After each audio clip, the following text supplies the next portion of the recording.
देश देख रहा है कि एक व्यक्ति को बचाने के लिए 142 करोड़ देश की जनता को नकारा जा रहा है। सारी दौलत, सारे मौके एक ही व्यक्ति को सौंपे जा रहे हैं। सारे बंदरगाह, एयरपोर्ट्स, सड़कें, रेलवे का काम, कारखाने, खदानें, सरकारी कंपनियां सिर्फ एक व्यक्ति को दी जा रही है। अडानी जी को सारे कोल्ड स्टोरेज आपकी सरकार ने दिए हैं।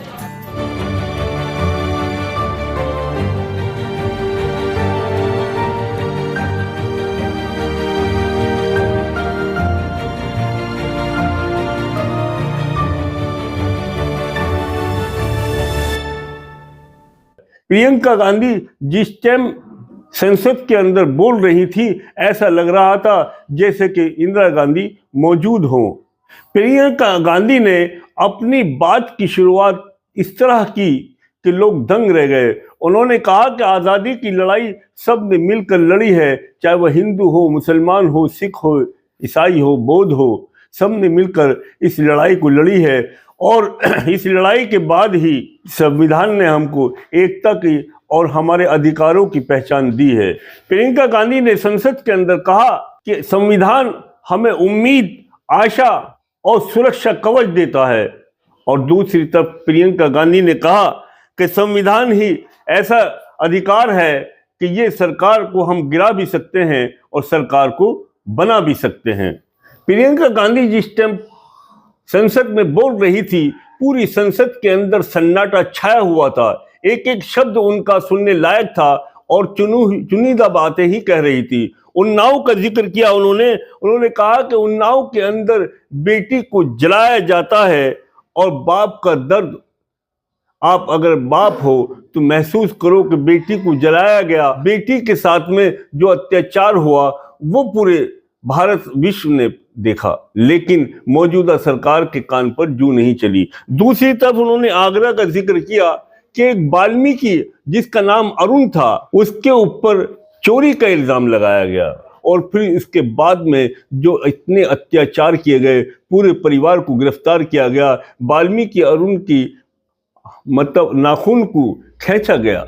प्रियंका गांधी बात करते करते उस वक्त भावुक हो गई जब उन्होंने संभल का जिक्र किया कि अदनान और उजैर नाम के दो बच्चे मेरे पास मिलने के लिए आए और उन्होंने कहा कि हमारे माता और हमारे पिता की बड़ी उम्मीद थी कि हम डॉक्टर बने, इंजीनियर बने।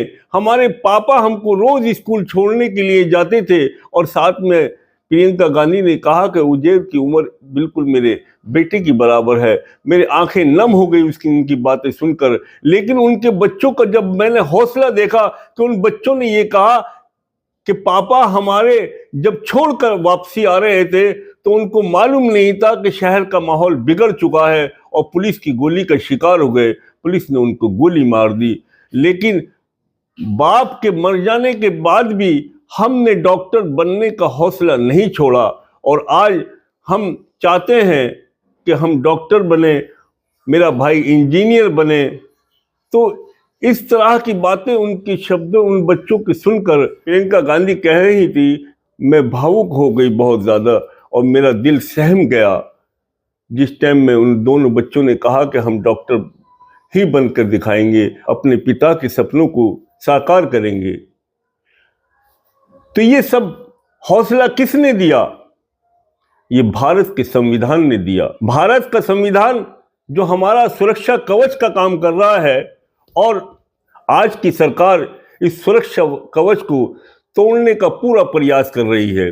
दूसरी तरफ प्रियंका गांधी ने कहा कि अगर लोकसभा चुनाव के अंदर मौजूदा सरकार को पूर्ण बहुमत मिल जाता तो ये संविधान को ही बदल देते। इतनी बात सुनकर पूरे संसद के अंदर बीजेपी के तमाम सांसद अपनी सीटों पे खड़े हो गए और हंगामा कर दिया। लेकिन जर्रा बराबर भी इसके माथे पर शिकन नहीं आई प्रियंका गांधी के। और प्रियंका गांधी के हौसले इतने बुलंद थे कि ऐसा महसूस हो रहा था जैसे प्रियंका ना बोल रही हो, मिस्टर इंदिरा गांधी बोल रही हो। वो बिल्कुल भी ना उनसे डरी, न सहमी, न घबराई। जब हमने जाति जनगणना की बात कही और जाति जनगणना के आधार पर हमने देखा कि पूरे भारत के अंदर अगर जाति जनगणना कराई जाती है तो हर स्तर के इंसान के अधिकारों को सरकारी फायदा पहुंच सकता है। लेकिन बीजेपी इसको नहीं चाहती। जब हम जाति जनगणना की बात करते हैं तो वो मंगलसूत्र की बात करते हैं। हम जब जाति जनगणना की बात करते हैं तो वो कहते हैं कि ये तुम्हारी भैंसें चुरा कर ले जाएंगे। प्रियंका गांधी वाड्रा ने कहा कि पहले जब संसद चलती थी तो बात होती थी गरीबों के ऊपर और महंगाई के ऊपर चर्चा होती थी, लेकिन आज जो सरकार मौजूद है वो न गरीबी पे बात करती है, न इनकी लाचारी पे बात करती है, न किसानों की मजबूरी पे बात करती है। वो बात करती है तो अब से 1800 साल पहले की बात करती है। कभी बात वो 57 की करती है, कभी 1668 की बात करती है। वो वर्तमान की बात ही नहीं करती। हम कहते हैं कि वर्तमान की बात करो, वो नेहरू के ज़माने की बात करती है, वो लोगों को भटकाने की बात करती है। हम कहते हैं कि वर्तमान की बात करो, लोगों की मौजूदा परिस्थितियां देखो, लोगों की मजबूरियां देखो, लेकिन ये जो है भूतकाल की बात करते हैं। देश का किसान रो रहा है, वाजिब दाम नहीं मिल रहे, गरीब गरीब होता जा रहा है, मालदार मालदार होता जा रहा है, कारपोरेट की मदद की जा रही है। एक ही व्यक्ति को पूरे 142 करोड़ लोगों पर भारी है। 142 करोड़ लोगों को नजरअंदाज किया जा रहा है और एक ही व्यक्ति को पूरा संसद जो है, यानी सरकार, मौजूदा सरकार एक ही व्यक्ति को आगे बढ़ाने का प्रयास कर रही है। ये सरकार क्षेत्रीय सरकारों को, यानी महाराष्ट्र की सरकार हो या गोवा की सरकार हो या किसी और प्रदेश की सरकार हो, ये पैसे के बल पर सरकार को गिराने का काम कर रही हैं। इन्होंने गोवा की सरकार गिराई, इन्होंने महाराष्ट्र की सरकार गिराई, इन्होंने राजस्थान की सरकार गिराई। पैसे के बलबूते पर ये सरकार को गिरा रहे हैं, पैसे के बल पर। प्रियंका गांधी ने कहा कि क्या वो सरकारें जनता की चुनी हुई सरकारें नहीं थी जो इन्होंने पैसे के बल पर उसको गिरा दी। इस तरह की दहाड़ प्रियंका गांधी की ये साबित कर रही थी कि आज प्रियंका गांधी नहीं बल्कि इंदिरा गांधी संसद के अंदर दहाड़ रही हैं। प्रियंका गांधी ने कहा कि कुछ हमारे ऐसे लोग जिनको ये दागी बतलाते थे, आज मेरे समक्ष सामने बैठे हुए हैं। बीजेपी के पास में एक वाशिक में ऐसी मशीन है जिसमें ये धोकर उनको स्वच्छ कर दिया है और मेरे समक्ष बैठे हुए हैं। इन्होंने ईडी, सीबीआई और दूसरी एजेंसियों को लगाकर लोगों को प्रताड़ित किया और मजबूर कर दिया कि वो बीजेपी में शामिल हों।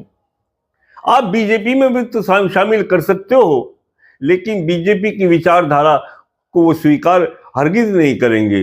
साफ शब्दों में प्रियंका गांधी ने कहा कि ये भारत का संविधान है, संघ का संविधान नहीं है, और भारत के संविधान ने प्रत्येक नागरिक को पूरा अधिकार दिया है कि वो अपनी आवाज उठाए, आलोचना करे और उसको सुरक्षा कवच प्रदान हो। लेकिन तुम 10 सालों से सुरक्षा कवच को तोड़ने का प्रयास कर रहे हो। प्रियंका गांधी ने कहा कि हमने पूरे देश को मोहब्बत का पैगाम दिया, हमने पूरे देश को एक साथ जोड़ने का पैगाम दिया, हमने गरीबों को उठाने का काम किया, हमने पिछड़े वर्ग को आगे बढ़ाने का काम किया, हमने मोहब्बत का पैगाम दिया, तमाम जातियों को आपस में एक मोहब्बत पैदा की। लेकिन बीजेपी सरकार जो है वो भय का माहौल पैदा किया हुआ है, डराती है और डराती 10 सालों से इसका काम डराने का ही है और डरा डरा के ये लोगों को जेलों में ठूस रही है।